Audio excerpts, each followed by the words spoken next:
जब दो किरण, प्रतिबिंब बनाने के लिए कम से कम दो किरण चाहिए, मारपीट करने के लिए कम से कम दो को लेकर चाहिए। अकेले तो मार ना करेगा, इन्हें मारेगा, ऐसे हो नहीं सकता है। एगो चाहिए पीटने के लिए ना, तो वैसे ही दो गो रेखा जब आपस में रहेगा या दो गो किरण रहेगा तभी आपस में कटेगा या ना कटेगा, यानी मार करेगा या ना करेगा। आप लोगों को मारपीट वाला भाषा जल्दी समझ में आता होगा, इसलिए वही उदाहरण दे दिया हूँ। हमेशा रोज होते रहता है आप लोगों को। तो जब दो किरण हम खींचेंगे, दो रेखा किरण जब आपस में कहीं पर कटती है या लगती है कि कट रही है तो वहीं पर प्रतिबिंब बनता है। जैसे यहाँ पर एक दर्पण हो गया, ये कौन समतल दर्पण है? गोलीय दर्पण में कौन सा दर्पण है? ये अवतल दर्पण है। इसका ये ध्रुव हो गया, मान लेते हैं इसका वक्रता केंद्र हो गया, इसका मुख फोकस हो गया ना, बोलिए हो गया ना। इस दर्पण ये है, इसका ये मुख अक्ष हो गया, ये वाला लाइन। इससे प्रतिबिंब अगर हमको बनाना है तो कैसे बनेगा?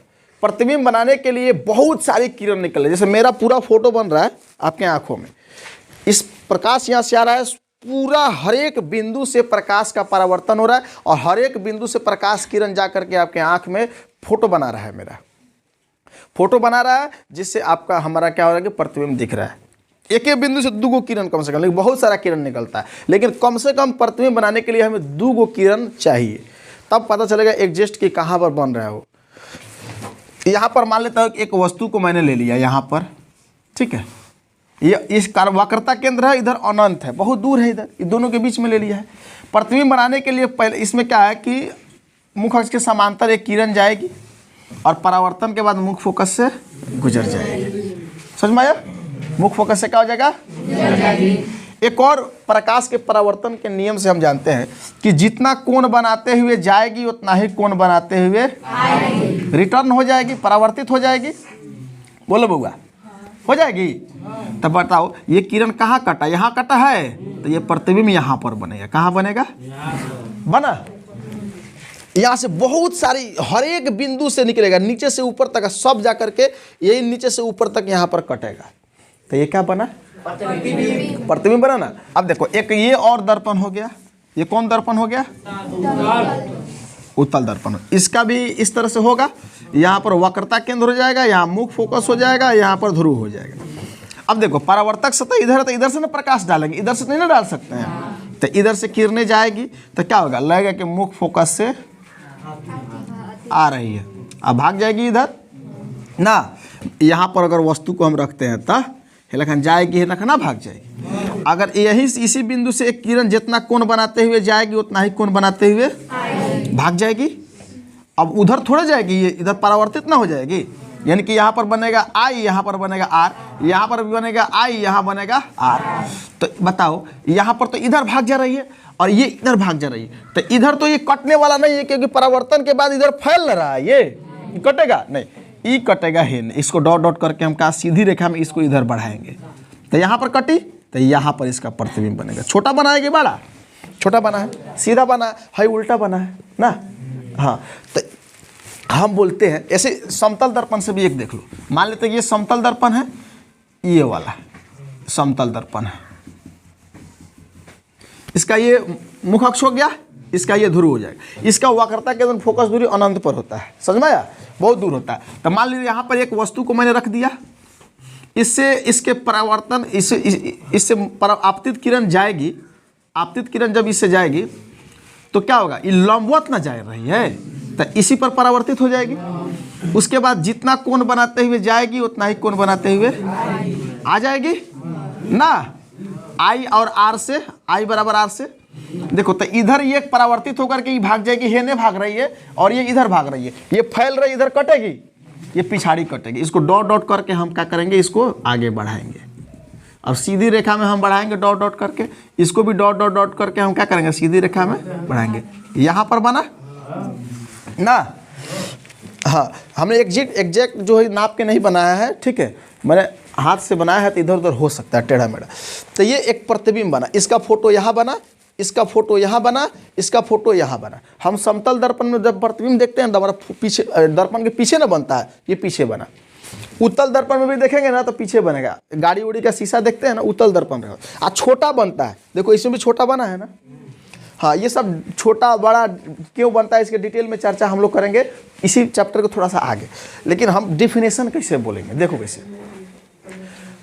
किसी बिंदु स्रोत से आती प्रकाश किरणें या किसी वस्तु से आती प्रकाश किरणें, बिंदुए स्रोत बोल दो क्योंकि प्रकाश किरण कहीं से यहाँ से परावर्तित होकर यहाँ से आके जा रही है ना, तो यही से निकल रही है, यहाँ से परावर्तित हो रही है।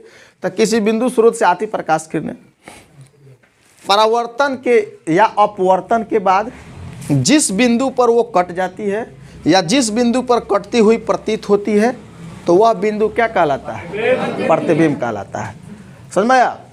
किसी बिंदु स्रोत से आती प्रकाश किरणें परावर्तन या अपवर्तन के बाद जिस बिंदु पर वास्तव में कट जाती है, मैंने कट जाती है, यहाँ पर कट रही है रियल में, यहाँ पर कट नहीं रही है, कटती हुई प्रतीत हो रही है, यहाँ पर कटती हुई प्रतीत होती है, कट जाती है या कटती हुई प्रतीत होती है, तो वह बिंदु क्या कहलाता है? प्रतिबिंब कहलाता है।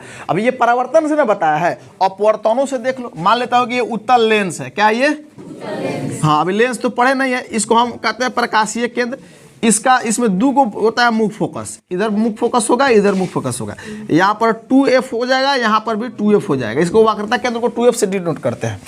यहाँ पर कोई वस्तु को रखो, यहाँ पर सबसे इसमें होता है कि ऐसे जाएगी तो मुख फोकस से गुजर जाएगी, ये परावर्तित ना होता, अंदर घुस जाता है और उसको मोड़ देता है। यहाँ से इसके प्रकाशीय केंद्र से अगर जाएगी तो सीधे बिना विचलित हुए निकल जाएगी। तो कहाँ पर प्रतिबिंब बन रहा है? थोड़ा सा इधर उधर हमारा हो सकता है, यहाँ पर बन रहा है, तो ये अपवर्तन के बाद बन रहा है। कहाँ, किसके बाद बन रहा है? अपवर्तन के बाद। इसी तरह से अवतल लेंस में भी हो जाता है। तो हम बोलेंगे किसी बिंदु स्रोत से आती प्रकाश किरण परावर्तन या अपवर्तन के बाद, परावर्तन ये सब हो गया, हाँ ये अपवर्तन हो गया। परावर्तन या अपवर्तन के बाद जिस बिंदु पर कट जाती है या जिस बिंदु पर कटती हुई प्रतीत होती है, तो वह बिंदु प्रतिबिंब कहलाता है। परावर्तन और अपवर्तन के बाद ही कटेगा, तभी जाकर के प्रतिबिंब बनेगा। समझ में आया? हाँ, तो प्रतिबिंब उसको कहते हैं। क्या कहते हैं उसको? कोई दिक्कत? प्रतिबिंब दो तरह का होता है। एक होता है वास्तविक प्रतिबिंब, वास्तविक प्रतिबिंब, और एक होता है काल्पनिक प्रतिबिंब। काल्पनिक प्रतिबिंब, देखो इसको हम वास्तविक, इसको काल्पनिक को आभासी भी कहते हैं, इसको आभासी भी कहते हैं। आभासी, इसको वर्चुअल या इमेजिनरी कहते हैं, इसको रियल इमेज कहते हैं। समझ में गया? जब वास्तव में कटेगा ना तो वास्तविक प्रतिबिंब कहते हैं, और जब कल्पना करके कटाएंगे, डॉट डॉट करके कल्पना करके कटाएंगे तो उसे क्या बोलते हैं? काल्पनिक प्रतिबिंब। वास्तव में यहाँ कटा है और यहाँ कटा है, काल्पनिक में यहाँ कटा है और यहाँ कटा है। कल्पना करके कटाना पड़ा है, कट नहीं रहा है, कटती हुई प्रतीत हो रही है, तो इसको बोलेंगे वास्तविक, इसको बोलेंगे काल्पनिक। डेफिनेशन कैसे बोलेंगे? किसी बिंदु स्रोत से आती प्रकाश किरणें परावर्तन या अपवर्तन के बाद जिस बिंदु पर वास्तव में कट जाती है, तो वह हमें वास्तविक प्रतिबिंब कहलाता है। इसको बोलेंगे काल्पनिक को वैसा प्रतिबिंब। या बोलेंगे किसी बिंदु स्रोत से आती प्रकाश किरणें परावर्तन या अपवर्तन के बाद जिस बिंदु पर कटती हुई प्रतीत होती है, उसे काल्पनिक प्रतिबिंब कहते हैं। वास्तविक प्रतिबिंब हमेशा वस्तु की अपेक्षा उल्टा होता है। देखो ये इस तरह से है, मुड़ी ऊपर है, गोड़ नीचे है, इसमें मुड़ी नीचे गोड़ ऊपर हो गया है, उल्टा बनता है। ठीक है? काल्पनिक प्रतिबिंब हमेशा सीधा होता है। सीधा दिख रहा है? हाँ, भले बड़ा छोटा हो सकता है लेकिन सीधा रहेगा। समझ में आया?